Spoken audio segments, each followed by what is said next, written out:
சர்வ வல்லவர் தாமே நம்முடன் இடைபடுவாராக. இந்த நாள் என்ன நாள்? யாராவது சொல்லுங்க பார்க்கலாம்.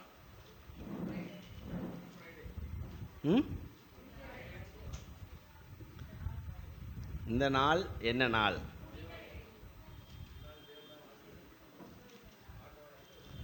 மீண்டும் கேட்குறேன், இந்த நாள் என்ன நாள்?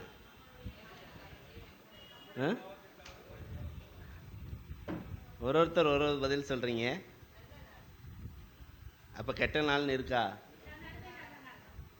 சரி, ஓகே. இந்த நாளை குறித்து ஒரு வரலாறும் இருக்கிறது, அதை நாம் புரிந்து கொள்ள வேண்டும். இந்த நாளில் யூதர்கள் என்ன செய்வாங்க அப்படின்னா, தங்களுடைய பழைய ஏற்பாட்டில் சொல்லப்பட்டிருக்கிற வேதாகத்தின் அடிப்படையில் பஸ்கா பண்டிகையை, அதாவது எகிப்திலிருந்து தேவன் 430 வருடம் அவர்களை அங்கே அடிமைத்தனத்திலிருந்து விடுவித்த அந்த நாளை பஸ்கா பண்டிகையை கொண்டாடி என்ன செய்வார்கள்? அவர்கள் மகிழ்வார்கள். ஆனால் அந்தோ பரிதாபம், அந்த பண்டிகையின் நிழல் அது நிஜத்தை இயேசு கிறிஸ்து என்ன செய்து விட்டார்? நிறைவேற்றி விட்டார். அப்போது இது அந்த பண்டிகை நாள் அல்ல. பண்டிகை அந்த நாளில் இயேசு கிறிஸ்து என்ன செய்தார் என்பதை இந்த நாளில் நான் தியானிப்பதில் எந்த ஒரு தவறும் இல்லை. கொஞ்சம் புரிந்து கொள்ள வேண்டும். ரெண்டுக்கும் வித்தியாசம் இருக்குது. நான் சொல்கிறதுக்கும் நீங்கள் சொன்னதுக்கும் கொஞ்சம் வித்தியாசம் இருக்குது. இதுபோல் ஒரு நாளில், அதாவது யூதர்கள் பஸ்கா பலியை ஆசரிக்கிற அந்த நாளில் இயேசு கிறிஸ்து சிலுவையில் என்ன செஞ்சார்? மரணம் அடைந்தார். 3ஆம் நாள் என்ன செஞ்சார்? அவர் உயிர்த்தெழுந்தார். அவர்கள் பஸ்கா பண்டிகையாக இன்றளவும் அதை என்ன செய்கிறார்கள்? ஆசரிக்கிறார்கள். ஆனால் பஸ்கா பண்டிகையின் முழுமை யாரு? இயேசு கிறிஸ்து. 1 கொரிந்தியர் 5:7 நம்முடைய பஸ்காவைய கிறிஸ்து நமக்காக பலியிடப்பட்டிருக்கிறாரே என்று நாம் வாசிக்கிறோம். அதனால் ஒருத்தங்க ஜெபிக்கும் போது சொன்னார்கள், இயேசு கிறிஸ்துவின் 7 வார்த்தைகள் என்று. 7 வார்த்தைகள் என்று நாம் அதை எல்லோரும் புரிகிறதுக்காக சொல்கிறோம். 7 முறை பேசியதாகத்தான் நாம் அதை நிஜத்தில் அப்படித்தான் நாம் எடுத்துக்கொள்ள முடியும். 7 வார்த்தை அப்படின்னு சொல்லி சொன்னால் ஒரு வார்த்தையை பேசியதாக இல்லை. சரியா? 7 முறை அவர் சிலுவையில் என்ன செய்திருக்கிறார்? எவ்வளோ நேரத்தில் அந்த 7 வார்த்தையை பேசியிருக்கிறாரு?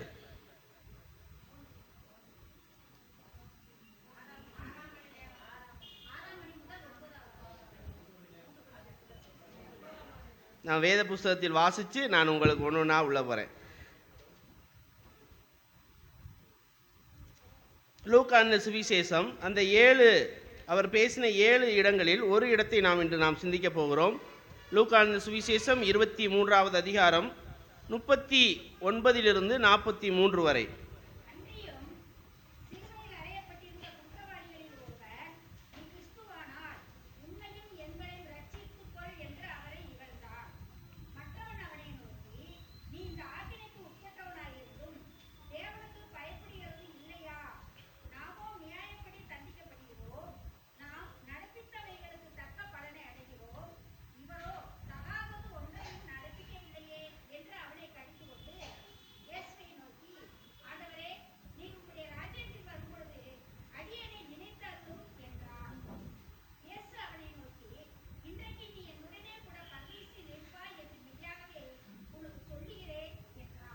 போதுமானது. இயேசு கிறிஸ்து இரவு நேரத்தில் அவர் என்ன செய்கிறார்? கெத்செமனே தோட்டத்தில் கைது செய்யப்படுகிறார். கைது செய்யப்பட்டு அன்னா காய்பா அவர்களுடைய வீடுகளில் என்ன செய்கிறார்? அருகருகே இருக்கக்கூடிய பிரதான ஆசாரியருடைய வீடு, அவருடைய வீடுகளில் அங்கே விசாரணையை அவர்கள் மேற்கொள்கிறார்கள். மேற்கொண்டு முடித்து அவரை என்ன செய்கிறார்கள்? குற்றவாளி என்று அவர்கள் தீர்மானித்து வழக்கமாக ஒரு வழக்கத்தில் என்ன செய்வார்கள்? ஒரு குழியில் இரவு நேரத்தில் போட்டு வைப்பார்கள். அந்த குழியில் போட்டு வைத்து அவர்கள் அதிகாலையில் அவர்கள் ஒன்று கூடுகிறார்கள். மத்தேயு எழுதின சுவிசேஷம் 27ஆம் அதிகாரம் 1வது வசனம். எடுக்கிறவங்க கொஞ்சம் வேகமாக வாசிங்கன்னா நல்லாயிருக்கும். விடியற் காலமான போது அப்படின்னு வாசிக்கிறோம். ஓகே. விடியற் காலமான போதுன்னு சொல்லி என்ன செய்கிறாங்க? சனகரிப்பு சபை என்ன செய்து, யூதருடைய உச்ச நீதிமன்றம் நம்ம சொல்லலாம், அது ஒன்று கூடி இயேசு கிறிஸ்துவை என்ன செய்கிறாங்க? குற்றவாளி என்று அவரை தீர்த்து பிலாத்துவிடம் என்ன செய்யணும்? அவர்கள் ஒப்படைக்க வேண்டும். என்ன காரணம் அப்படின்னா, யூதர்களுடைய அந்த நீதிமன்றத்திற்கு மரண தண்டனை அளிக்கக்கூடிய அதிகாரம் இல்லை. கிபி 6ஆம் வருஷத்தில், அதாவது இயேசு கிறிஸ்து பிறந்து 6 வருடங்களுக்கு பிறகு அந்த மரண தண்டனை கொடுக்கும் அந்த அதிகாரத்தை ரோம் அரசாங்கம் எடுத்துக்கொண்டது. அதனால் இவர்கள் என்ன செய்ய வேண்டும்? ஒரு நபரை குற்றவாளி என்று தீர்த்து அவரை மரண தண்டனைக்குள்ளாக்க வேண்டும் என்று சொன்னால் அவர்களுக்கு எங்கே போகணும்? ரோமரிடம் போக வேண்டும். அதனால் இவரை என்ன செய்கிறாங்க? பொய் சாட்சி சொல்லி பிலாத்துவிடம் என்ன செய்கிறாங்க? ஒப்படைக்கிறார்கள். எப்போ வாசிக்கிறோம் நம்ம? விடியற் காலமான போது. எத்தனை மணிக்கு அவர் சிலுவையில் அறையப்படுகிறார்?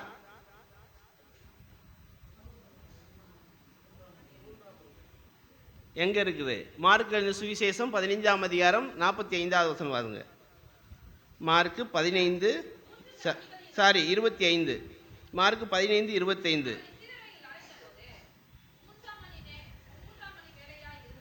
3ஆம் மணி வேலையா இருந்தது அப்படின்னா என்ன அர்த்தம்? இனி பைபிள் படிக்கும்போது இதை கொஞ்சம் நான் சொல்லி முடிக்கிறேன். இனி படிக்கும்போது 3ஆம் மணி நேரம், 6ஆம் மணி நேரம், 8ஆம் மணி நேரம், 9ஆம் மணி நேரம்னு சொன்னால் இதை ஞாபகம் வச்சு படிங்க. அவர்களுடைய வழக்கத்தின்படி காலை 6 மணி 1ஆம் மணி, 7 மணிக்கு 2ஆம் மணி, 8 மணிக்கு அப்படியா 6 to 7 1ஆம் மணி, 7 to 8 2ஆம் மணி, 9 மணிக்கு 3ஆம் மணி. சரியா? மதியம் 12 மணிக்கு 6ஆம் மணி, மதியம் 3 மணிக்கு புரியுதா? 6ஆம் மணி நேரம் முதல் 9ஆம் மணி நேரம் வரை சூரியன் இருள் அடைந்தது. நம்ம வாசிக்கிறது என்ன டைம் அப்படின்னு சொல்லி சொன்னால் மதியம் 12லிருந்து சாயந்தரம் 3 மணி வரைக்கும். இயேசு கிறிஸ்து சிலுவையில் அறைந்த நேரத்தை மார்க் எழுதுகிறார். எத்தனை மணிக்கு அறைகிறாக? 3ஆம் மணி முதல் இயேசு கிறிஸ்து 6 மணி நேரங்கள் சிலுவையில் தொங்கி இருக்கிறார். காலை 9லிருந்து மதியம் 12 வரை சூரிய வெளிச்சம் என்ன செஞ்சிருக்குது? இருந்திருக்கிறது. சரியா? அப்புறம் மதியம் 12லிருந்து 3 மணி வரைக்கும் சூரியன் என்ன செஞ்சு? இருள் அடைந்தது. அப்போ ஒரு விஷயத்தை நாம் புரிந்து கொள்ள வேண்டும். இந்த நாம் வாசித்த இந்த நிகழ்ச்சி எந்த வேளையில் நடந்திருப்பதற்கான வாய்ப்புகள் இருக்கிறது? காலை 9லிருந்து மதியம் 12க்கு இடைப்பட்ட இந்த நேரத்தில் சூரிய வெளிச்சம் இருக்கும் நேரத்தில் என்ன செஞ்சிருக்குது? இது நடந்திருக்கிறது. சரியா? சில விஷயங்களை நாம் இந்த பகுதியிலிருந்து புரிந்து கொள்ள வேண்டும். நாம் வாசித்த இந்த பகுதியை பாருங்கள். 39வது வசனம். அன்றியும் சிலுவையில் அறையப்பட்டிருந்த குற்றவாளிகளில் ஒருவன், நீ கிறிஸ்துவானால் உன்னையும் எங்களையும் ரட்சித்துக்கொள் என்று அவரை இகழ்ந்தான் என்று நாம் வாசிக்கிறோம். இந்த வசனம் ஏசாயா 53ஆம் அதிகாரம் 9வது வசனத்தின் நினைவேறுதல். ஏசாயா 53:9 கொஞ்சம் வாசிக்கிறோம், வாசிங்கன்னா ஈஸியாக இருக்கும் நமக்கு. துன்மார்க்கரோடே அவருடைய பிரேத குழியை நியமித்தார்கள், ஆனாலும் அவர் மரித்தபோது ஐஸ்வர்யானோடு இருந்தார். என்ன அர்த்தம்? துன்மார்க்கரோடு நியமித்தார்கள் என்று சொல்லும்போது இந்த 2 கள்வர்களும் துன்மார்க்கர், ஐஸ்வர்யானோட இருந்தார்னா என்ன அர்த்தம்? அவர் கல்லறையை கொடுத்தவருடைய பேர் என்னது? எந்த ஊருக்காரரு? அரிமத்தே ஊரான ஐயா யோசேப்பு. இவர் எதுக்கு எருசலேமில் வந்து கல்லறை கட்டணும்? இவருடைய ஊர் அரிமத்தியா, எருசலேம் அல்ல. இவர் வசதியான ஒரு நபர், இயேசு கிறிஸ்துவின் ரகசிய சீசர்களில் ஒருவர். அந்த வசனத்தின் நிறைவேறுதல் என்ன அப்படின்னா, 2 கள்வர்களின் நடுவில் அவர் தொங்குகிறார். அவருடைய மரணத்தை நியமித்தார்கள். ஆனால் அவர் எங்கே வைக்கப்படும்? கல்லறையில் வைக்கப்படும் பொழுது ஐஸ்வர்யானோட இருந்தார் அப்படின்னு சொல்லும்போது ஐஸ்வர்யானுடைய கல்லறையில் என்ன செய்தார்? வைக்கப்பட்டார். இப்போ நீங்கள் படிக்கும்போது இந்த 2 குற்றவாளிகளை இங்கே நம்ம வாசிக்கிறோம். இந்த 2 பேருமே ஆரம்பத்தில் இயேசு கிறிஸ்துவை நிந்தித்தார்கள்னு வாசிக்கிறோம். மார்க்கு அதே போல் மத்தேயுவில் நம்ம வாசிக்கும் பொழுது இவர்கள் 2 பேருமே நிந்தித்ததை குறித்து வாசிக்கிறோம். மார்க்கு 15:32 வாசிக்கிறேன் பாருங்க. நாம் கண்டு விசுவாசிக்கத்தக்க இஸ்ரவேலுக்கு ராஜாவை கிறிஸ்து இப்பொழுது சிலுவையிலிருந்து இறங்கட்டும் என்று சொல்லிக் கொண்டார்கள். அவரோடு கூட சிலுவைகளில் அறையப்பட்டவர்கள் அவர்களை நிந்தித்தார்கள்னா எப்படிப்பட்ட வார்த்தை தெரியுமா? த்ரோ இன்டு டீத், பற்களுக்கு இடையில் எரிதல் அப்படின்னு அர்த்தம். ஒரு பொருள் பற்களுக்கு இடையில் மாட்டிக்கொண்டா எப்படி இருக்கும்? பற்களுக்கு இடையில் மாட்டிக்கொண்டா அது வாழைப்பழமாக இருந்தால் அதுக்கு தெரியாது, கடினமான கற்கண்டா இருந்தாலும் தெரியாது, அசைவமாக இருந்தாலும் பல்லுக்கு தெரியாது, எல்லாத்தையும் அது கடிக்கும். அதுபோல இவரை என்ன செய்தார்களாம்? நிந்தித்தார்கள் அப்படின்னு சொல்லி நம்ம அங்கே வாசிக்கிறோம். சரியா? இந்த 2 குற்றவாளிகளும் ஃபர்ஸ்ட் நிந்திக்கிறார்கள். பின்னாடி நடந்த விஷயத்தை லூக்கா என்ன செய்கிறாரு? எழுதுகிறார். சரியா? மற்ற எழுத்தாளர்கள் என்ன அங்கே பேச்சு நடந்ததுன்னு எழுதலை. ஆனால் லூக்கா மட்டும் இந்த 2 கள்வர்களும் இயேசு கிறிஸ்துவும் பேசின அந்த உரையாடலை என்ன செய்கிறாரு? லூக்கா எழுதுகிறார். இதில் ஒரு ஆச்சரியமான விஷயம் என்னன்னு தெரியுமா? 2 பேரும் வேதனையில் துடித்து கொண்டிருக்கும் வேளையிலும் அவர் என்ன செய்கிறாங்க? மனிதனுடைய பாவத்தின் கொடூரத்தன்மையை நாம் புரிந்து கொள்ள வேண்டும். சிலுவையில் 2 பேரும் தொங்கிக் கொண்டிருக்கிறார்கள். வேதனையின் உச்சபட்சத்தில் அவர்கள் இருக்கிறார்கள். இவரோடு கூட அவரை சிலுவையில் அவர்களையும் அறைந்திருக்கிறார்கள். ஆனால் அவர்கள் என்ன செய்கிறாங்க? இவரை நிந்தித்தார்கள் என்று வாசிக்கிறோம். மனிதனுடைய பாவத்தின் கொடூரம் சாதாரணமான ஒரு விஷயம் கிடையாது. இந்த இருவருக்கும் ரோம் அரசாங்கம் என்ன செஞ்சிருக்குது? மரண தண்டனையை கொடுத்திருக்கிறது. 2 பேரும் சொல்லும்போது 2 கள்வர்கள், 3வது ஆள் இயேசு கிறிஸ்து. சரியா? இந்த 2 பேருடைய மரண தண்டனை அப்படின்னு சொல்லும் பொழுது இந்த 2 பேரும் யூதர்களாய் இருப்பதற்கான வாய்ப்புகள் அதிகமாக இருக்கு. ஏன் அப்படின்னா, இதில் ஒருத்தன் பேசும்போது பாருங்க, 42ஆம் வசனத்தில், ஆண்டவரே நீர் உம்முடைய ராஜ்யத்தில் வரும்போது, இவனுக்கு 1000 வருஷ அரசாட்சியை குறித்து நன்றாக தெரிந்திருக்கிறது. சரியா? மேசியாவை குறித்து இவனுக்கு தெரிந்திருக்கிறது, ராஜ்ய பாரத்தை குறித்து இவனுக்கு தெரிந்திருக்கிறது. ஆதலால் இவன் ஒரு யூதனாய் இருப்பதற்கான வாய்ப்புகள் அதிகமாக இருக்கும். இன்னொரு விஷயத்தை புரிந்து கொள்ள வேண்டும். சிலுவையில் அறையப்படுகிற எந்த நபரும் வாரினால் அடிக்கப்பட மாட்டார்கள். இயேசு கிறிஸ்து மாத்திரமே வாரினால் அடிக்கப்பட்டு சிலுவையில் அறையப்பட்டார். எந்த ரோம சட்டம் கிடையாது. அது வாரினால் எந்த ஒரு குற்றவாளியையும் அடிக்க மாட்டார்கள். இன்னொரு விஷயத்தையும் நீங்கள் இந்த சிலுவையை குறித்து ஒன்று புரிந்து கொள்ள வேண்டும். நான் இந்த பகுதிக்கு போவதற்கு முன்னாடி சில விஷயங்களை நான் சொல்லிடுறேன். சிலுவையில் அறையப்படுகிற மனிதன் இறக்கும் வரை, ரோம அரசாங்க சட்டம் இது, இறக்கும் வரை அந்த மனிதன் அதிலே தொங்கிக் கொண்டு இருக்க வேண்டும். சரியா? நான் சொல்லி முடித்த பிறகு உங்களுடைய சிந்தனையை ஓட்டுங்க வேற இடத்துக்கு. தொங்கிக் கொண்டிருக்கும் மனிதன் இறந்த பிறகுதான் சிலுவையிலிருந்து இறக்கப்படுவான். இறக்கி அவனை காகங்களுக்கும் கழுகுகளுக்கும் தூக்கி போட்டுருவாங்க, கல்லறையில் வைக்க மாட்டார்கள். இது ரோம அரசாங்க சட்டம். இயேசு கிறிஸ்துவை ஏன், இப்ப கேள்வி வருது, ஏன் அவர்கள் கால்களை முறிக்க வந்தார்கள்?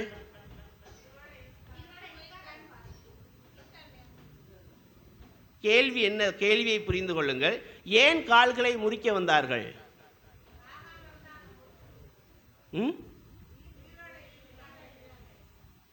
அதுக்கு குத்தி பார்க்கலாம்ல. இயேசு கிறிஸ்துவ மட்டும் ஏன் குத்தி பார்த்தாங்க? கால்களை முறித்தால், என்னுடைய கேள்வி, ஏன் முறிக்க வந்தார்கள்?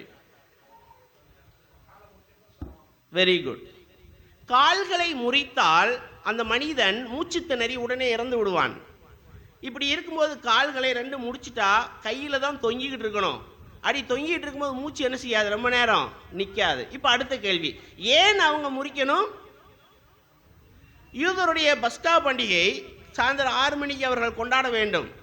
அதற்கு முன்பதாக மரத்தில் எந்த ஒரு பிணமும் தொங்கக்கூடாது.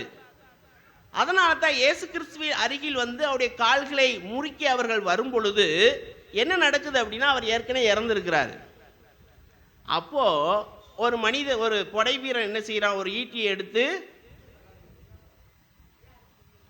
நான் இதை சிந்திக்கும் பொழுது கொஞ்சம் எனக்கு ஆச்சரியமா இருந்துச்சு. ஒரு நபர் இறந்திருக்கிறாரா இல்லையா என்பதை பார்ப்பதற்கு ஒரு நபர் ஒருவருடைய விழாவில் குத்திதான் பார்க்கிறான் என்று சொன்னால் அவனுடைய மனதின் கொடூரத்தன்மையை நாம் புரிந்து கொள்ள வேண்டும். அவர் உயிரோடு இருக்கிறான்னு சொல்லி மூஞ்சியை கூட என்ன செய்யலாம்? தட்டி இருக்கலாம். குத்தி பார்க்கிறான். நம்ம இதில் யோவானில் அப்படி தான் வாசிக்கிறோம். நான் அதை வாசிக்க காமிக்கிறேன்.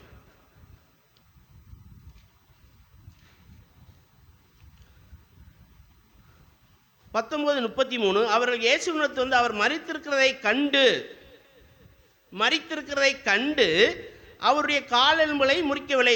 ஆகிலும் பேர்ச்சகளின் ஒருவன் என்ன செஞ்சானா, ஈட்டியால் அவருடைய விழாவில் குத்தினான். எவ்வளவு கொடூர மனம் படைத்தவனா இருந்திருப்பாங்க பாருங்க. சரியா? இப்ப இவருடைய கால்களை முடிக்கவில்லை. அது வசனத்தின் நிறைவேற்றம். அவர்கள் இருவருடைய கால்களை முறித்தார்கள். ஏனென்றால் பஸ்கா பலி வரப்போகிறது 6 மணிக்கு. அவருக்கு முன்பதாக சிலுவையில் அந்த பிணம் இறக்கக்கூடாது, அவன் இறந்து விட வேண்டும். சரியா? இந்த நிலைமையில் தான் இதை நாம் புரிந்து கொண்டு இப்ப பாருங்க, அன்றியும் சிலுவையில் அறையப்பட்டிருந்தவர்கள் 3 பேர் சாக போறாங்க. இப்போ இயேசு கிறிஸ்துவை அறைஞ்ச அதே நேரத்தில் தான் அந்த 2 பேரை அறைந்தார்கள் என்று நாம் எடுத்துக்கொள்ளலாம், எடுத்துக்கொள்ளாமல் இருக்கலாம். சிறிய கால இடைவெளி என்ன செய்யலாம், இருக்கலாம். ஏறக்குறைய 6 மணி நேரங்கள் சிலுவையில் அந்த 3 நபர்கள் தொங்கிக் கொண்டிருக்கிறார்கள். அவர்கள் சாக போகிறார்கள் என்பது முழு நிச்சயமாக அந்த 3 பேருக்கும் தெரியும். ஒருத்தருக்கு எப்போ தெரியும், உலக தோற்றத்துக்கு முன்பாடியே தெரியும். இவர் வந்து தான் மறிக்க போகிறது எப்போன்னு சொல்லி அவருக்கு தெரியும். எப்போ தன்னுடைய ஜீவனை ஒப்படைக்க போறாருன்னு தெரியும். 3 பேருடைய இறப்பின் நடுவில் அவர்கள் பேசிக்கொண்டிருந்த சுவாரஸ்யமான ஒரு உரையாடலை லூக்கா என்ன செய்கிறார், இங்க தெளிவாக எழுதுகிறார். 2 நபர்கள் மனிதர்கள், பாவ சுபாவம் உள்ளவர்கள், தவறு செய்தவர்கள். நடுவில் இருக்கக்கூடிய ஒரு நபர் தெய்வம், மனிதனாய் பூமிக்கு மனித சரீரத்தில் இருக்கிறவர், இறை பெருமகனார், படைத்தவர், தவறு செய்ய முடியாதவர். தவறு செய்யாதவர் அல்ல, அப்படி சொல்லக்கூடாது. அப்படின்னு என்ன அர்த்தம் ஆகுதுன்னா, தவறு செய்ய முடியும் ஆனால் செய்யலை, அப்படி இல்லை. இயேசு கிறிஸ்து தவறு செய்ய முடியாதவர், ஏனென்றால் அவர் தெய்வம். இப்போ 41 வசனத்தை நான் மீண்டும் வாசித்து போகிறேன். அன்றியும் சிலுவையில் அறையப்பட்டிருந்த குற்றவாளிகளில் ஒருவன், நீ கிறிஸ்துவானால் உன்னையும் எங்களை ரட்சித்துக்கொள் என்று அவரை இகழ்ந்தான். மற்றவன் அவனை நோக்கி, நீ இந்த ஆக்கினைக்குட்பட்டவனாய் இருந்தும் தேவனுக்கு who brought God here? மரண வேதனையில் இங்கே தவித்துக் கொண்டு இருக்கிறார்கள். 2 பேரும் இகழ்ந்து கொண்டு இருக்கிறார்கள் இயேசு கிறிஸ்துவை. கொஞ்ச நேரத்தில் பார்த்தா ஒருத்தன் டக்குன்னு என்ன செய்யறான், நாம தேவனுக்கு பயப்படுகிறது இல்லையான்னு கேட்கிறான். இவ்வளவு நேரமாக தொங்கிக் கொண்டிருக்கிற அவரை எல்லாரும் நிந்திப்பதை போல நிந்தித்து கொண்டிருக்கிறார்கள். இந்த இருவரும் ரோம சட்டத்தின்படி தீயவர்கள், திருடர்கள், கொலை தண்டனைக்கு என்ன செய்ய ஆளாக்கப்பட்டிருக்கிறார்கள். இவங்க என்ன சொல்றாங்க, நாம் செய்த குற்றத்திற்கான தவறை நாம் என்ன செய்யறோமா, அனுபவிக்கிறோம். ஆனால் இவரோ, நீ தேவனுக்கு பயப்படுகிறது இல்லையா? அவன் எவ்வளவு அருமையா கேட்கிறான் பாருங்க. நீ தேவனுக்கு பயப்படுறது இல்லையா? என்னை ரொம்ப ஆச்சரியப்படுத்திய ஒரு விஷயம், கர்த்தர் அங்க தொங்கிக் கொண்டு இருக்கிறார். இவர் அவரை பார்த்து கொண்டு இருக்கிறான். ஒரு விஷயத்தை நாம் புரிந்து கொள்ள வேண்டும். மனிதனுடைய பாவம் தெய்வத்தை என்ன செஞ்சு பூலோகத்திற்கு கொண்டு வந்தது. மனிதன் செய்ய எல்லாவற்றுக்கும் மனிதனுடைய பாவத்தின் தண்டனையை ஏற்றுக்கொள்ளும்படியாக இயேசு கிறிஸ்து என்ன செய்தார், பூலோகத்தில் வந்தார்னு சொல்லும்போது வேற இடத்துல இருந்து என்ன செஞ்சார், அவரு வந்தார். இவன் சொல்லும்போது நாமும் நியாயப்படி தண்டிக்கப்படுகிறோம். தேவனுக்கு பயப்படாத, பாவ மன்னிப்பை பெறாத எந்த ஒரு மனிதனுக்காகவும் அல்லது மனிதனாய் பிறந்த ஒவ்வொருவனுடைய தலையில் தண்டனை இருக்கிறது. அந்த தண்டனையை மீட்கும்படியாக இயேசு திருமகனார் உலகத்தில் என்ன செய்தார், பிறந்தார். இதில் பாருங்க 41 நாம் நியாயப்படி தண்டிக்கப்படுகிறோம், நாம் நடத்தவர்களுக்கு பலன் தக்க அடைகிறோம், இவரோ தகாததை ஒன்றும் நடப்பிக்கப்படவில்லை என்று கடிந்து கொண்டு வாசிக்கிறோம். என்ன கடிந்து கொண்டு? 2 பேரும் கொஞ்ச நேரத்துக்கு முன்னாடி திட்டிக்கிட்டு இருக்கிறாங்க, இவரை வசைபாடுறாங்க. இப்போ திடீர்னு இவன் தெய்வத்தை பற்றி, தேவனை பற்றி பேசுகிறான். ஒருவன் பேசிட்டு பக்கத்தில் இருக்கிறவனை பார்த்து சொல்கிறான், நாம் செஞ்ச தப்புக்கு தண்டனை அனுபவிக்கிறோம், இவரோ தகாததை ஒன்றும் என்ன செய்யலையாம், ஒன்றும் செய்யலை. இவன் யாரையும் குற்றம் சாட்டவில்லை. இங்கே கவனிச்சிங்களா? நான் செஞ்ச தப்புக்கு நான் தான் என்ன செய்யறேன், தண்டனையை அனுபவிக்கிறேன் அப்படின்னு சொல்கிறான். அப்புறம் இவன் எப்படி இங்கே வரும்பொழுது தேவனை குறித்த பேச்சும், அப்புறம் இவர் தகாதை ஒன்றும் நடப்பிக்கவில்லை அப்படிங்கிறது இவன் எப்படி வந்தான் அப்படின்னு ஒரு கேள்வி வருது இல்லையா? தேவனுக்கு பயப்பட மாட்டியா அப்படின்னு கேட்குறான். அப்புறம் நாம் செஞ்ச தப்புக்கான தண்டனையை நாம் அனுபவிக்கிறோம் அப்படின்னு சொல்கிறியான். அப்புறம் இவர் ஒன்றும் தப்பு செய்யலை அப்படின்னு சொல்கிறியான். அப்புறம் என்ன சொல்கிறான், பக்கத்தில் இருக்கவனை கடிந்தும் கொள்கிறான். என்ன காரணம் தெரியுமா? இவர்கள் இயேசு கிறிஸ்துவின் எல்லா காரியத்தையும் பார்த்து கொண்டே இருக்கிறார்கள். இதில் ஒரு விஷயம் பாருங்க, 34வது வசனம் வாசிங்க.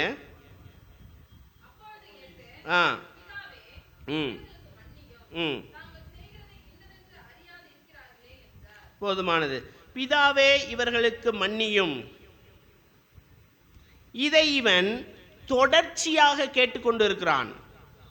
இது ப்ரெசன்ட் கண்டினியூஸ் டென்ஸ்னுபாங்க, மூல பாஷையில் சொல்லுவாங்க, சரியா? அதாவது இங்கிலீஷில் ப்ரெசன்ட் கண்டினியூஸ் டென்ஸ். மூல பாஷையில் இதை வாசிக்கும் பொழுது இவர் தொடர்ந்து இதை சொல்லிக்கொண்டே இருந்ததாக இருக்குது. பிதாவே இவர்களுக்கு மன்னியும், பிதாவே இவர்களுக்கு மன்னியும், பிதாவே இவர்களுக்கு மன்னியும் என்று அவர் தொடர்ந்து சொல்லிக்கொண்டே இருந்ததாக இருக்கு கிரீக்கில். அப்போ இதை பார்த்திருக்கிற இந்த நபர், எப்பொழுதுமே சிலுவையில் அறையப்பட்டிருக்க நபர் என்ன சொல்லுவாங்க, நான் எதுவும் செய்யலை, நான் எதுவும் செய்யலை. நிந்தித்தவர்களை என்ன செய்வாங்க, திரும்ப என்ன செய்வாங்க, நிந்திப்பார்கள். ஆனால் இவர் என்ன செய்கிறாரு, இவங்க என்ன செய்கிறாங்கன்னு அவளுக்கு தெரியாம தான் செய்கிறாங்களா, தெரிஞ்சும் செய்கிறாங்க. ஆனால் இயேசு கிறிஸ்து ஏன் இப்படி சொல்கிறாரு, தாங்கள் செய்கிறது என்னதென்று அறியாது இருக்கான்னு ஏன் சொல்கிறாரு தெரியுமா? இவங்க செய்கிறது என்னன்னு தெரியும், ஆனால் யாருக்கு செய்கிறாங்கன்னு என்ன செய்யலை, இவங்களுக்கு தெரியல. இவர்தான் மேசியா, இவர்களுக்கான ராஜா இவர்தான், இவர்தான் ராஜ்யத்தை ஸ்தாபிக்க வந்திருக்கிறார் என்பதை இவர்கள் என்ன செய்யல, ஏத்துக்கல. இவர் அற்புதம் செய்தார், அடையாளம் செய்தார், பலத்த செய்களை செய்தார். வேத புத்தகத்தில் நீங்கள் வாசித்தீங்கன்னா சுவாரஸ்யமான ஒரு விஷயம் இருக்கு. இயேசு கிறிஸ்துவை காட்டிலும் அவருடைய சீஷர்கள் எண்ணிக்கையின் அடிப்படையில் அநேக அற்புதங்களை செய்தார்கள். ஆனால் எந்த ஒரு அப்போஸ்தலனும் குருடனை சுகமாக்கவில்லை, குஷ்டரோகியை சுகமாக்கல. கவனிச்சிருக்கீங்களா? அது மேசியாவுக்கான அடையாளம். கண் பார்வை அற்றவரை குணப்படுத்தவும் ஏசாயாவில் இருக்குது. எல்லாம் இயேசு கிறிஸ்து போகும்போது ஒரு பெண்மணியார் அவருடைய ட்ரெஸ்ஸை துறாங்க, குணமாகறாங்க. பேதுரு நடந்து போகும்போது நிழலில் இருந்தவங்களாம் என்ன செய்கிறாங்க, ஆனால் குருடனை எந்த அப்போஸ்தலனும் குணமாக்கவில்லை. தான் மேசியா என்பதை காண்பித்தார், ஆனால் இவங்க என்ன செய்யல. இவர் மன்னியும் மன்னியும் மன்னியும் என்று ஜெபித்துக் கொண்டிருக்கிறார். இதை கண்ட இவன் புரிந்து கொண்டான், இவர் எந்த குற்றமும் செய்யவில்லை. இதிலிருந்து நாம் ஒரு பாடத்தை கற்றுக்கொள்ள வேண்டும். இவரை நிந்திக்கும் பொழுது இவர் அமைதியாக இருந்தார், நம்முடைய இரட்சகர் இல்லையா? இரண்டாவது, இவர் நிந்திப்பவர்களுக்காக ஜெபம் செய்தார், நிந்திப்பவர்களை மன்னித்தார், நிந்திப்பவர்கள் மேல் கவனம் செலுத்துகிறார். ரொம்ப ஆச்சரியமான விஷயம் இல்லையா? இன்னொரு விஷயம் என்னன்னா, இவர் உயிர் தெழுந்த பின்பு இவங்க கிட்ட யார்கிட்டையுமே போய் நான் உயிரோடு வந்துட்டேன்னு காமிக்கவே இல்லை. இவரை நிந்தித்தவர்கள், சிலுவையில் அடித்தவர்கள், அவருக்கு விதமாக பொய்ச்சாட்சி சொன்னவர்கள் யாருக்கிட்டையுமே தான் உயிரோடு வந்ததாக காண்பிக்கவில்லை. தன்னை நிந்திப்பவர்களை அவர் நேசித்தார். நிந்தித்த போது அவர் என்ன செஞ்சார், அமைதியானார். இதை நாம் புரிந்து கொள்ள வேண்டும். வாழ்க்கை பாடம் நமக்கு அவசியமாக இருக்கிறது. இது ஒருவர் நம்மை வசைபாடும் போது என்ன செய்யலாம், அவரை தண்டிப்பதற்கு நாம் என்ன செய்யலாம், பேசாமல் இருந்துடலாம். அதை விட பெரிய தண்டனை அவருக்கு எதுவும் கிடையாது. இதுவரைக்கும் வசைபாட முடியும். ஒன்று, நான் உயிரோடு இருக்கும் வரை அவர் வசைபாட முடியும், இல்லை என்றால் அவர் உயிரோடு இருக்கும் வரை வசைபாட முடியும். அதுக்கு மேலே இயேசு கிறிஸ்து வருவாரே, அவ்வளோதான். அப்புறம் என்ன செய்ய முடியும்? அங்கே போய் நின்றுக்கிட்டு இருக்கோம். நம்ம நிந்தித்தவர்களை மன்னித்த இயேசு பெருமகனார் நம்முடைய இரட்சகர் இல்லையா?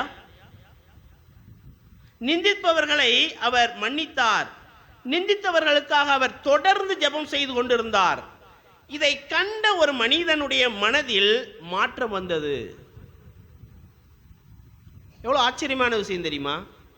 சிலுவையில் தொங்கிக் கொண்டிருக்கும் போது வாயில் வார்த்தை வந்து கொண்டே இருக்கிறது, பிதாவை இவர்களுக்கு மன்னியும், பிதாவை இவர்களுக்கு மன்னியும், பிதாவை இவர்களுக்கு மன்னியும்.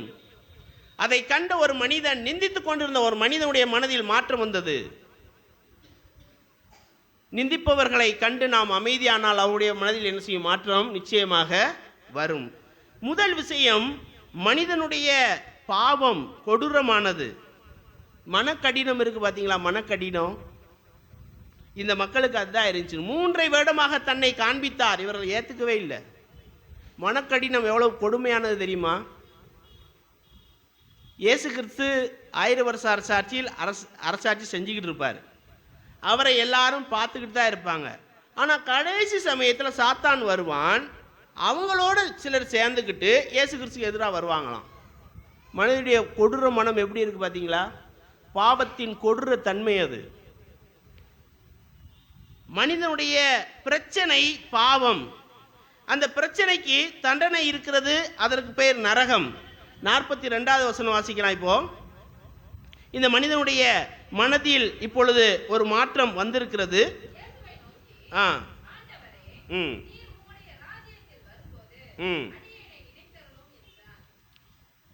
போதுமானது, போதுமானது. இவன் முதல்ல நிந்திச்சுக்கிட்டு இருக்கிறான். 2வது, இவரை தொடர்ந்து கவனிக்கிறான். நிந்தித்த போது இவர் அமைதியா இருக்கிறதை பார்த்த உடனே இவன் மனதில் தெய்வனை குறித்த சிந்தனை வருகிறது. அப்புறம் என்ன செய்யறான்? இவரை யாருன்னு, இவர் தப்பு செய்யலை அப்படிங்கிறத புரிஞ்சுக்கிறான். அடுத்து கூட இருக்கவனை திட்டுறான். அப்புறம் பாருங்க, எவ்வளவு மிகப்பெரிய ஒரு தியாலஜிக்கல்னு சொல்லலாம், இறையியல் துறையில் மிகப்பெரிய ஒரு விஷயத்தை இவன் கண்டறிந்ததை சொல்லிடான் பாருங்க. 42ல் இயேசுவை நோக்கி, ஆண்டவரே, நீர் உம்முடைய ராஜ்யத்தில் வரும்போது அடியேனை. ஒரே செகண்ட் எல்லாம் முடிஞ்சு போச்சு. இயேசு கிறிஸ்து உயிரோடு இருக்கும் பொழுது இயேசு கிறிஸ்துவின் உயிர்த்தெழுதலை நம்பிய ஒரு மனிதன் இவன். சிலுவையில் தொங்கிக் கொண்டிருக்கும் போது இயேசு கிறிஸ்துவின் உயிர்த்தெழுதலை நம்பிய இவன் எப்படி சொல்றோம்? நீர் உம்முடைய ராஜ்யத்தில் வரும் பொழுது, உயிரோடு அடைந்தால் மாத்திரமே ராஜ்யத்தில் வர முடியும். இயேசு கிறிஸ்து உயிர் இருக்கும் போதே இவன் நம்புறான். அதுவும் சிலுவையில் தொங்கிக் கொண்டிருக்கும் போதே இவர் உயிர் அடைவார் என்பதை நம்புகிறான். எவ்வளவு பெரிய விஷயம் தெரியுமா? இவன் மனதிற்குள் பாவம் இருந்தது, அதற்கான தண்டனை உண்டு என்பதை இவன் அறிந்திருந்தான். இப்பொழுது சரியான இடத்திற்கு இவன் வந்துவிட்டான். இவர் உயிரோடு இருக்கும் பொழுதே இவருடைய உயிர்த்தெழுதலை இவன் நம்புகிறான்.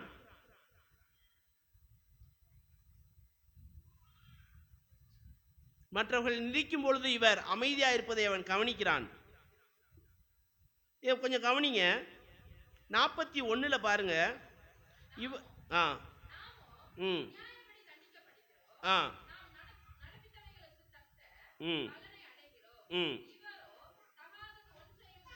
அப்போ முதல் விஷயம், இவர் ஒரு மனிதனாய் வந்திருக்கிறார் என்பதை இவன் புரிந்திருக்கிறான்.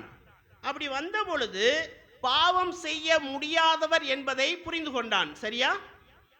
சிலுவையில் இவன் தொங்கிக் கொண்டிருக்கிறான், மரண வேதனையில் இவன் தவித்துக் கொண்டிருக்கிறான். அதுபோல பக்கத்தில் இன்னொருத்தவன் தொங்கிட்டு இருக்கான். நடுவில் இருக்கக்கூடிய இயேசு கிறிஸ்துவை என்ன செய்யறான்? இப்போ எனக்கு ஒரு கேள்வி வருது. இப்படி தொங்கிட்டு இருக்கும்போது இவன் இப்படி திரும்பி பார்க்க முடியுமா, முடியாதா? ஆனா பேச முடியலையா? இயேசு கிறிஸ்துவுக்கு கஷ்டம் திரும்புறது. ஏன் சொல்லுங்க? இவங்களுக்கு ஆணி இருந்துச்சுல. எக்ஸலண்ட்.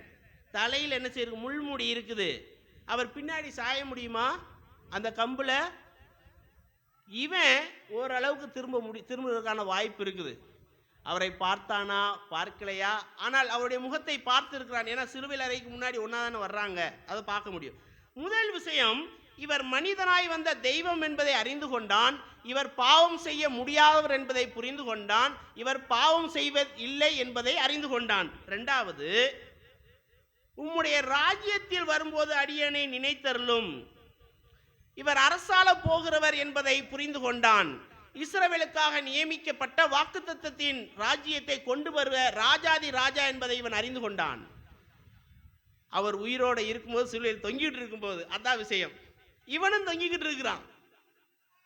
அவரை ராஜா ராஜ்யத்தில் வருவார் என்பதை புரிந்து கொண்டான். தேவன் கொடுத்த வாக்குத்தத்தத்தை கர்த்தர் நிறைவேற்றுவார், இவர் மூலம் தான் நிறைவேற்றுவார் என்பதையும் புரிந்து விட்டான். உயிர்த்தெழுதலை இவன் நம்புகிறான். இவர் தேவன் மனிதனாய் வந்திருக்கிறார், தவறு செய்ய முடியாதவர் என்பதை புரிந்து கொண்டான். அப்புறம் இவர் ராஜா என்பதை புரிந்து கொண்டான். அப்புறம் வாசிக்கிறோம், உமது ராஜ்யத்தில் வரும்போது அடியேனை நினைத்தருளும். ஆண்டவரேன்னு ஃபர்ஸ்ட் சொல்றான், தொடங்குறான் பாருங்க. எஜமானரே, தன்னை அடிமையாக மாற்றிக்கொள்கிறான். இதுதான் நமக்கு தேவை. இயேசு கிறிஸ்துவின் சிலுவையை எப்பொழுதெல்லாம் நாம் பார்க்கிறோமோ இந்த உணர்வு வேண்டும். நான் அடிமை அவருக்கு. இந்த மனிதன் அதை புரிந்து கொண்டான், நான் அடிமை. இவ்வளவு நேரமாக இவன் பாவத்திற்கு அடிமையாக இருந்தான், இப்பொழுது இயேசு கிறிஸ்துவுக்கு அடிமையாக மாறிட்டான்.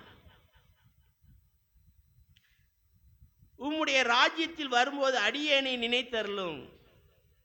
One of the best prayer in the death bed. இறப்பின் படுக்கையில் இருக்கும் பொழுது ஒரு மனிதனுடைய மிகச்சிறந்த பிரேயர் இதுதான். என்னை நினைத்தருளும். முடிஞ்சவன் அவன் பரதேசியில் இருக்கிறான். கொஞ்ச நேரத்துக்கு கழிச்சு இயேசு கிறிஸ்து சொல்றாருல, கொஞ்ச நேரம் கழிச்சு என்னுடைய பரதேசியில் இருப்பான்னு சொல்லிட்டார்ல. இறப்பின் தருவாயில் ஜெபித்த மிகப்பெரிய ஜெபம் இது. ரட்சிப்பை பெற்றுக்கொண்ட ஒரு ஜெபம் இது. மற்றொரு விஷயத்தை புரிந்து கொள்ள வேண்டும். இவர் வாக்குத்தத்தம் செய்கிறவர் என்பதையும் புரிந்து கொண்டான். அப்புறம் வரப்போகிறவர் என்பதை புரிந்து கொண்டான். மன்னிக்கிறவர் என்பதை புரிந்து கொண்டான். மொத்தமா நம்ம பார்த்தோம் அப்படின்னா, இவர் தெய்வம் மனிதனாய் வந்திருக்கிறார், பாவம் செய்ய முடியாது. இவர் ராஜா, ராஜ்யத்தை ஸ்தாபிக்க போகிறார், புரிஞ்சுக்கிட்டான். இவர் தெய்வம், மன்னிக்கிறவர், வாக்குத்தத்தம் செய்கிறவர் என்பதை புரிந்து கொண்டான். அப்புறம் பார்க்கும் பொழுது ஆண்டவரே என்று அவரை உயர்த்துகிறான். இவர் உயிரோடு இருக்கும் பொழுதே உயிர்த்தெழுதலை நம்பிய சிலுவையில் மரணித்துக் கொண்டிருக்கிற ஒரு மனிதன் இவன். அப்போ மனிதனுக்கான பிரச்சனை பாவம், அந்த பாவத்தின் தண்டனை மரணம், அந்த மரணத்திற்கு சரியான விடை கொடுப்பவர் இயேசு கிறிஸ்து. இயேசு கிறிஸ்துவை தெய்வம் என்று நம்பினால் மட்டும் எங்க போக முடியாது? பரலோகம் போக முடியாது. வேத புத்தகம் வாசித்தா பரலோகம் போயிடலாமா? ஜெபம் செய்தால், எல்லா மீட்டிங்க்கு வந்தா, காணிக்கைகளை கொடுத்தால் என்னதான் செய்யணும்? இயேசு கிறிஸ்து தெய்வம், என்னுடைய பாவத்திற்காக சிலுவையில் ரத்தம் சிந்து மரித்து 3ஆம் நாள் உயிரோடு எழுந்தார். அவர் என்னுடைய பாவத்திற்காக விலைக்கிரயத்தை சிலுவையில் என்ன செய்தார்? ஏற்று மரித்தடக்கம் பண்ணி 3ஆம் நாள் உயிரோடு எழுந்தார். அவரே என்னுடைய பாவத்தின் பரிகாரி என்று ஒரு நபர் உள்ளத்தில் விசுவாசிக்கும் பொழுது அந்த மனிதன் தெய்வ பிள்ளை ஆகிறான். அதுவரை சாத்தானின் பிள்ளை. எபேசியர் 2ஆம் அதிகாரத்தில் மனிதனுடைய பிரச்சனை சரியாகக்கூடிய இடம் கிறிஸ்து. அப்புறம் மனிதனுக்கு பிரச்சனையே இல்லாத ஒரு இடத்தை குறித்தும் இங்கே இயேசு கிறிஸ்து சொல்றார். 43ஆவது வசனம். இயேசு அவனை நோக்கி, இன்றைக்கு நீ என்னோடு கூட, வாட் எ பிராமிஸ், இன்னைக்கு என் கூட இருப்ப. இன்னைக்கு, இதை எந்த இன்னைக்குன்னு சொன்னார் நமக்கு புரிந்து கொள்ள முடியாது. ஏனென்றால் யூதருடைய நாட்கள் சாயந்தரம் 6 மணி இருக்குல்ல, நமக்கு வந்து ராத்திரி 12 மணிக்கு மறுநாள் தொடங்கும் இல்லையா? இன்னைக்கு டேட்டு 29 30ஆம் தேதி தொடங்குறது வந்து ராத்திரி 12 மணிக்கு, அவங்களுக்கு வந்து சாயந்தரம் 6 மணிக்கு. இன்னொன்றையும் நம்ம புரிந்து கொள்ள வேண்டும், 2 பேரும் கொஞ்ச நேரத்தில் இறக்க போறாங்க. அப்போ அன்னைக்குன்னு சொல்லும் பொழுது இவர்கள் திருவையில் தொங்கிக் கொண்டிருக்கிற அந்த பகற்பொழுதில் என்றும் நாம் என்ன செய்ய முடியும்? எடுத்துக்கொள்வதற்கு வாய்ப்புகள் உண்டு. இன்னொரு விஷயம், இவன் இறப்பதற்கு முன்னால் இயேசு கிறிஸ்து என்ன செய்கிறாரு? இறக்கிறார். சரியா? சரிதானே? ஏனென்றால் நம்ம வாசிக்கிறோம், இயேசு கிறிஸ்து இறப்பதை கண்டுட்டு குத்தி பார்த்துட்டு அதுக்கப்புறம் தான் இவங்களுடைய கால்கள் என்ன செய்ய போறாங்க இவங்க. அப்ப நம்ம இப்படி யோசிக்கலாம், பரதேசு என்னும் தேவனுடைய அரச தோட்டத்தில் தேவன் இயேசு கிறிஸ்து இவனை முதலாவது வரவேற்றிருப்பார். சரியா? ரோம சாம்ராஜ்யத்தில் என்ன செய்வாங்க அப்படின்னா, ராஜாவுக்கு மிக நெருக்கமான நபர்கள் மட்டுமே அந்த தோட்டத்தில் அதுக்குள்ள நுழைஞ்சு அவ்வளவு அமைதியாக பீஸ்ஃபுல்லாக இருக்கும். அதுக்குள்ளே கொண்டு போய் சரியான ஒரு காரியத்தை டிஸ்கஸ் பண்ணால் அதில் வச்சு என்ன செய்வாங்க, டிஸ்கஸ் பண்ணுவாங்க. அப்படிப்பட்ட ஒரு அருமையான இடம். அந்த வார்த்தைக்கு பேர் தான் பரதேசு அல்லது அரச தோட்டம் அப்படின்னு வச்சுக்கலாம். முதலாக இவனை என்ன செஞ்சிருப்பார் கர்த்தர். எவ்வளவு பாக்கியம் செய்த மனிதனாய், பாக்கியம் செஞ்ச மனிதன் சொல்லக்கூடாது, புரிகிறதுக்காக நான் சொல்றேன். தேவனுடைய கிருபையை எவ்வளவு அதிகமாய் பற்றியிருந்த ஒரு மனிதன், மரணித்து கொண்டிருக்கிற மனிதனை கூட மன்னிக்கிற தெய்வம் நம்முடைய கர்த்தராகிய இயேசு கிறிஸ்து. சரியா? இவன் மரணம் அடைந்து கொண்டிருக்கிறான். இவனை படைத்தவர் அவர்தான். இவரை இகழ்வான் என்று அவருக்கு தெரியும். இவன் ஏற்றுக்கொள்வான் என்றும் தெரியும். இவனுக்கு முன்பதாக சென்று இவனை வரவேற்பார் என்றும் இவருக்கு தெரியும். என்னை நினைத்தருளும், ஒரே லைன் தான், என்னை நினைத்தருளும்.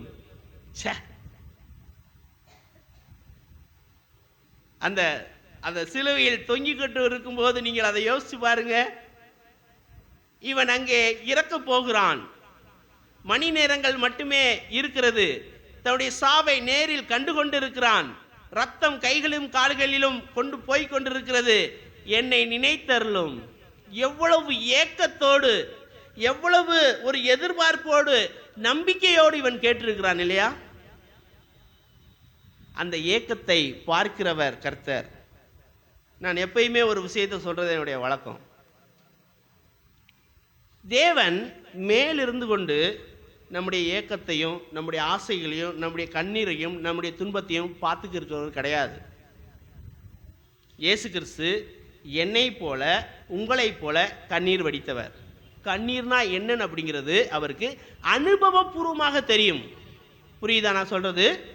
அவர் பரலோகத்தில் இருக்கும்போது நம்முடைய கண்ணீரை பார்க்கிறார், அது அவருக்கு தெரியும். ஆனால் இயேசு கிறிஸ்து மனிதனாய் வந்த பிறகு நம்முடைய கண்ணீரை அனுபவபூர்வமாக அறிந்தவர், துக்கத்தை அனுபவபூர்வமாக அறிந்தவர், பசிய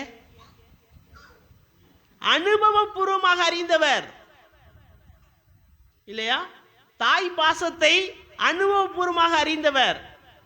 எல்லாவற்றையும் அவர் அனுபவபூர்வமாக அறிந்தவர். ஒரு கையில் ஒரு சின்ன கீறல் விழுந்தா கூட எவ்வளவு வலிக்கும் அப்படிங்கிறது அதை அனுபவபூர்வமாக அறிந்தவர். இந்த மனிதனுடைய ஏக்கத்தை, இந்த மனிதனுடைய எதிர்பார்ப்பை, இந்த மனிதனுடைய நம்பிக்கையை அவர் கேட்டார். கேட்டவனே அப்படியே சொல்றாரு பாருங்க, இன்னைக்கு நீ என் கூட அங்க இருப்பையா?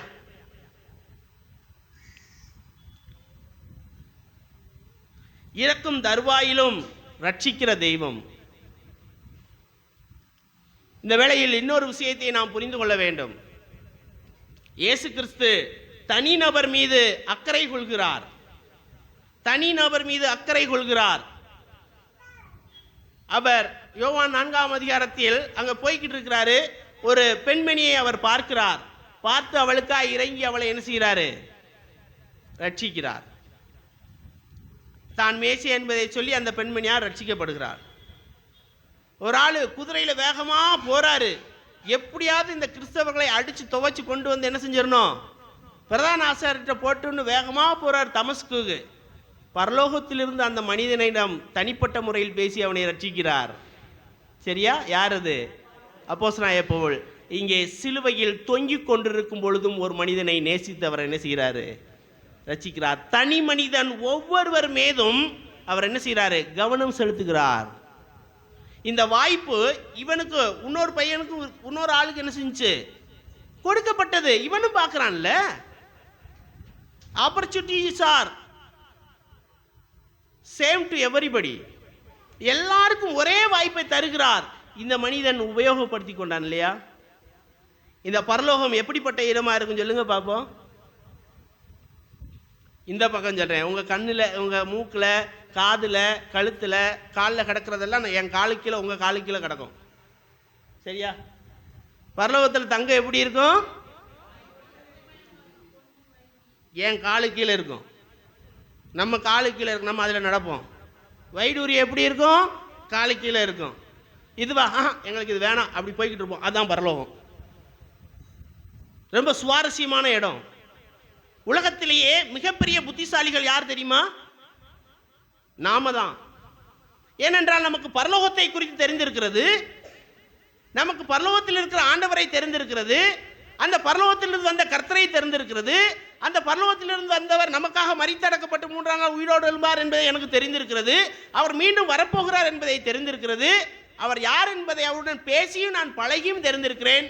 நம்மை தவிர ஞானவான்கள் யாரும் இல்லை.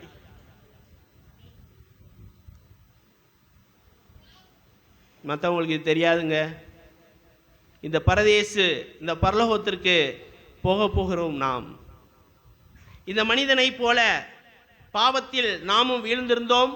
பாவத்தின் தண்டனை நமக்கும் நிச்சயிக்கப்பட்டிருந்தது. ஆனால் நம்முடைய அரசன், நம்முடைய கர்த்தர், நம்முடைய மீட்பர், நம்முடைய தெய்வம் இயேசு கிறிஸ்துவை நாம் ஏற்றுக்கொண்டோம். நாம் போக வேண்டிய இடம் பரலோகம். அதாவது அவர் இருக்க வேண்டிய இடத்திற்கு நாம் என்ன செய்ய போகிறோம்? போகிறோம். எவ்வளோ பெரிய சிலாக்கியம் செய்தவர்கள் நாம் இல்லையா? நம்முடைய இரட்சகர் அங்கிள் அடிக்கடி சொல்லும்போது ஒரு வார்த்தையை அதிகமாக யூஸ் பண்ணுவார். உங்களுக்கு தெரியுமான்னு எனக்கு தெரியல. கிருபை அப்படிங்கிற வார்த்தையை அதிகமாக யூஸ் பண்ணுவார். இன்னைக்கு நான் என்னல எத்தனை டைம் எல்லாம் சொல்லியிருப்பேன், நான் நிறைய டைம் யூஸ் பண்ணுவார். அந்த கிருபையின் அர்த்தம் என்ன தெரியுமா? தகுதி இல்லாத ஒரு நபருக்கு, எதிர்பார்த்து கூட காத்திருக்க முடியாத ஒரு நபருக்கு கொடுப்பதுதான் கிருபை. தகுதி இல்லை நமக்கு. நம்ம யாருடைய பிள்ளைகள்? யாருடைய பிள்ளைன்னு வாசிக்கிற எபேசியர் 2ல் சாத்தானின் பிள்ளைகள், உலக வழக்கத்தேற்றத்தின்படி நடந்து அப்படின்னு நம்ம வாசிக்கிறோம். வாசிங்களே, அதை பார்ப்போம். நம்முடைய இரட்சகரை உயர்த்த அது நமக்கு வாய்ப்பா இருக்கும். அக்கிரமங்களினாலும் பாவங்களில் மருத்துவர்களாக இருந்த நம்மை உயிர்ப்பித்தார். முன்னே நீங்கள் தூரமாய் இருந்தீர்கள், இப்பொழுது கிறிஸ்துவுக்குள்ளாக சபையுமாய் இருக்கிறீர்கள். அப்புறம் முற்காலத்திலே இவ்வுலக வழக்கத்தின்படி நடந்தோம். கீழ்ப்படியாதவங்க, நம்மிடத்தில் கிரியை செய்கிற ஆகாயத்து பிரபு, அப்புறம் அவருடைய பிள்ளை, அதாவது சாத்தானுடைய பிள்ளையை நடந்து கொண்டோம். மாம்ச இச்சையின்படி நடந்தோம். இப்படிலாம் செஞ்ச நம்மளை தூக்கி வச்சு என்ன செஞ்சிட்டாரு? இன்னொரு ஒரு வசனத்தை மட்டும் வாசித்து நம்ம முடிக்கலாம். ரோமர் 5:1-2.